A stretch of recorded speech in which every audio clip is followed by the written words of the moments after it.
Greetings, welcome back to Ariana's Kitchen. It's been a little while, I apologize for that. I think we all realize times are a little hectic right now. But let's get back to some cooking. So beef. Beef is something we love to do. This is local beef. This is the ribeye. This is from Kingham Town Farms. They're right here in Thetford and here in Fairleigh. So one thing about the ribeye, this is more of a local beef. It doesn't get the heavy corn dye, so it doesn't get as much marbling, but it's local and it's tender and flavorful. So with the ribeye, you have what we call as a cap meat. There's this little fat piece in here and you got this outer cap. This is why I love the ribeye, because this has a completely different texture to it, has really great flavor. Sometimes I've even removed the whole cap off of this ribeye and then just done something special for it. It's very expensive to do that, but again, it's my favorite piece of the meat. So the ribeye is my favorite steak, also known as Delmonico. Prime rib is when it's on the bone. So seasoning. I've read and some people say you should never salt beef. You'll dry it out. You have to salt beef.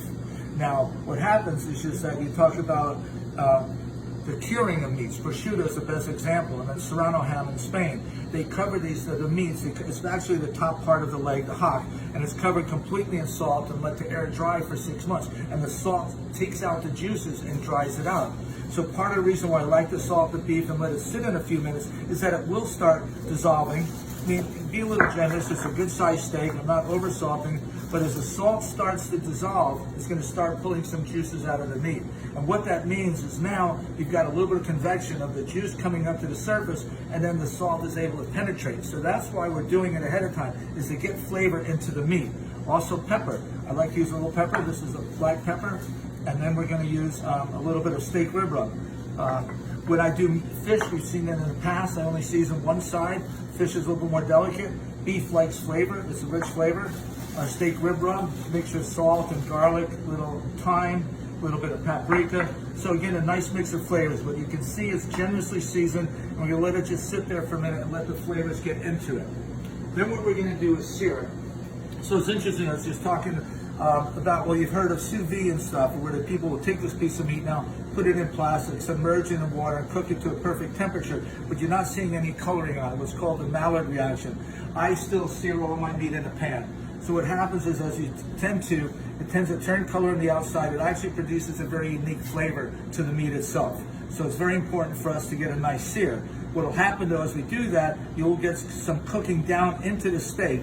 So rare steak will still be rare in the center, but you'll still see some cooking around the perimeter because it is going to spend a little time in the pan. You do want the pan to be hot. We just use a simple oil blend. The pan is smoking. Obviously in the house it's not flash point, it's not going to flame, it does splatter a little bit, but you do definitely want to have a nice heat to it, and then you definitely want to hear sounds. You want to get a nice sear to the steak. The steak will sit on this one side for about 1.5 minutes, 2 minutes. I want to get a good sear. After that, I'll turn it over for another minute, and then I'll probably finish it in the oven. What the difference is right here is what we call direct heat. You have the heat directly on the side of the beef. So what happens is that side is getting cooked primarily. It would take a long time for us to cook through the center of the beef, cooking it this way only, and we would burn the outside before it's done. So we get a nice sear, create the Maillard reaction on both sides, then we put it into the oven. When we're in an oven, we have convection, it's non-direct heat. So the heat is moving around the pan, not directly on it, to get much more even cooking. So here we do a lot of searing in the pans first, finishing our proteins in the oven. The only time we don't do that if it's a thinner piece of protein, usually some of our fish. Now what you don't want to be doing is using a fork. I'm just using my tongs. I know some of the chefs don't like these guys. For us, doing all my life, it works. So especially outside on the grill, you don't want to have one of those big forks within the tongs. You don't want to flip your beef over with it. Because what happens is you're trying to create this crust, this Maillard reaction. By creating this crust, it's going to lock the juices in, lock the flavor. It's not going to be 100%, but we create that sear, and it's also locking the seasonings that we put on the outside of the steak. So gently turning it over with a pair of tongs, you're going to see what we're talking about. We've got nice rich coloring, a nice rich golden brown. We don't want the black. Certainly if you get really black, it can become carcinogenic. So we like to just keep that rich dark brown to it. Then we turn it over for another moment. We'll finish in the oven. But once we've created it, if you penetrate it with one of the forks, all the juices from inside are going to be leached out. So that's what you do not want to do. I know the guys outside on the grill like to move the steak around a lot, but do not penetrate it once you create the crust. Also, if you're cooking outside on a grill with steaks, you can pretty much do the same thing. Direct heat, indirect heat.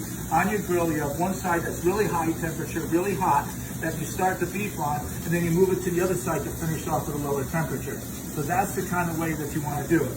Yes, you do tell the temperature by touch, by feel. It's really soft and spongy. It's going to be very rare. And as the meat cooks, it toughens up a little bit. It goes from rare, medium well done.